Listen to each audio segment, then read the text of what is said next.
Hi, and welcome to Creating a Professional Online Presence. This is one of the, hopefully, many NCSLA curriculum modules on advocacy. I will be your host, Rebecca Height, and I am on the Advocacy Committee for NCSLA. So why Twitter? Many people in the education and STEM worlds are using Twitter not only as a microblog, but also a place to meet and discuss ideas, find professional development opportunities, advocate for their own special interests, and of course stay current on hot topics in education and STEM. The agenda for this online session will be in 3 parts. Part 1 will be how to set up a professional Twitter account. Part 2, learning how to use Twitter and the basic mechanics of the social media software. And Part 3, branching out, moving beyond the egg. That includes writing your first tweets and really cultivating your online media presence. So let's get started. First, go to twitter.com/signup. When you go to the page, you'll see this language right here, which will ask for your full name, your email address, a unique password just to Twitter, and then a username. When considering your username, think of something that's clever and usable, something that reflects the digital image you want to present. Often the convention is using the @first name last name. However, since Twitter's been around for quite a long time, your name may already be taken or some variant may not be usable. So consider some use of your name with your online agenda. For example, mine's @ScienceBecca. My name is Becca. I like science. It was an easy and memorable Twitter handle to use. The same goes for your online photos. Consider those that will make a good first impression. Here's the main page for the North Carolina Science Leadership Association. I just want to walk you through some basic parts of this page. First is the Twitter handle. You'll find it here at NC Science Leader, and then of course our name is NCSLA. Second is our profile picture. We've chosen some branding of our organization as well as a recent PDI, so that really kind of demonstrates our online presence. We have a cover photo. These tend to be a little bit more artsy, a little bit more fun. So it's something that just really is to catch a person's attention. You also have the opportunity to put in some brief information about yourself, so consider that whenever you're creating your Twitter profile. Also, if you'll notice here in the corner, you can click the follow button to get tweets from this particular organization, and you'll find follow buttons all over Twitter. So learning who to follow. So Twitter is only as powerful and useful as who you choose to follow. So here's 2 that we would highly recommend, which is for NCSLA and for the national affiliate NCELA. Here are a few regarding advocacy and policy. These are great. They send out a lot of updates, a lot of data-driven reports that are really, really interesting. Full listing will be available online for members in the login area of our website. And also don't forget that they do have Twitter for mobile, so you can also look at it on your phone, so you can live tweet and just have something to look at while you're on the go. Here are some points of Twitter etiquette. So when you're adding to the conversation, just be aware of not oversharing, giving away spoilers, or just too much self-promotion. Think of what you're about to tweet out. Is this something relevant? Are there consequences to what I'm about to tweet? So this is a professional account, so things shouldn't be really related so much to your personal life, more so your professional life. Interacting in conversations. So it's really important on Twitter to give credit where it's due, and there's a couple different ways that you can do that. You can always retweet the original tweet, so that will just show up that you retweeted their tweet, so all of their information is there. You can also use the term via in the Twitter handle, so you can give a little bit about what the article is about, and then you say via and give the citation. You can also use a retweet as a citation if you wanted to add something very brief. So then you would just put RT and then the rest of the Twitter message. If you decide to change some of it, you should use the idea, this right here, which is called the modified tweet.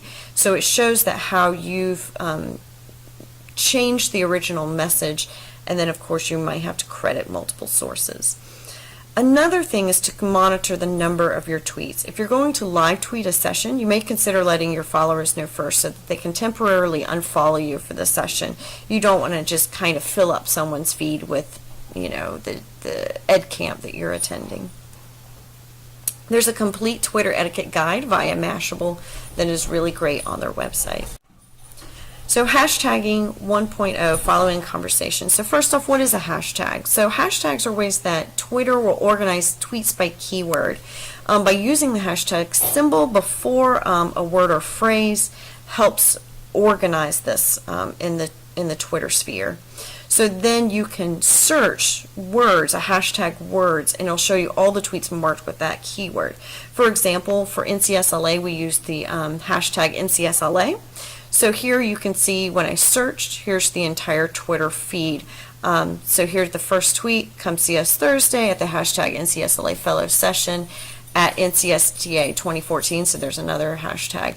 So here you can see people who wanted to join that conversation, so they used the hashtag so that it would group them by that topic. So hashtags also are relevant to Twitter chats. For example, Twitter chats are times where people will meet online and they'll use a particular hashtag to discuss a topic. Here's some hashtags of interest, and they meet at different times. For example, EdTech Chat meets on Mondays typically from 8 to 9 p.m. So you just log on to your Twitter account, you can type in hashtag EdTech Chat, you can see what people are talking about and add to the conversation. People also do this often at conferences and other PD sessions to discuss their professional learning. For example, NCSTA uses hashtag NCSTA 15 for all of their conferences, and then of course we use for ours needs at hashtag NCSLA. Often people do want to meet in person, and so this will be something called a tweet up. So if you hear about that, we're going to tweet up at 8 o'clock at Stuckey's down the street. So that's when people actually meet face to face and have these conversations. So here's your quick guide. First off is the home. This is your home page that shows all of your followers and their most recent tweets. So you'll see that right here.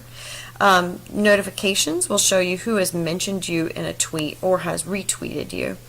Messages, Twitter does allow for brief private messages, so you can check them or send them here. And then of course Discover, you can see what hashtags are trending or hashtag that you would like to look at. So you can also tweet from here, or most commonly you tweet from this button right here. Now you're ready to write your first tweet. Twitter restricts each message to only 140 characters, so you have to be succinct and relevant. While you're doing that, don't forget to include Twitter handles for the people that you want to recognize in your tweet. That gives them the opportunity to flag their message for them and the ability to retweet or favorite your message. Also, don't forget to include your hashtags so people can follow the news of whatever you're discussing, either via a conference, organization, one of the Twitter chats, that sort of thing. You can also include websites, but you have to make them short, and there's a variety of ways in order to do that, either through tinyURL or just abbreviating through Twitter. Pictures are a great way to also get noticed, and you just click the Add Photo button. But most importantly, don't forget, you can always just retweet a message by clicking the retweet button.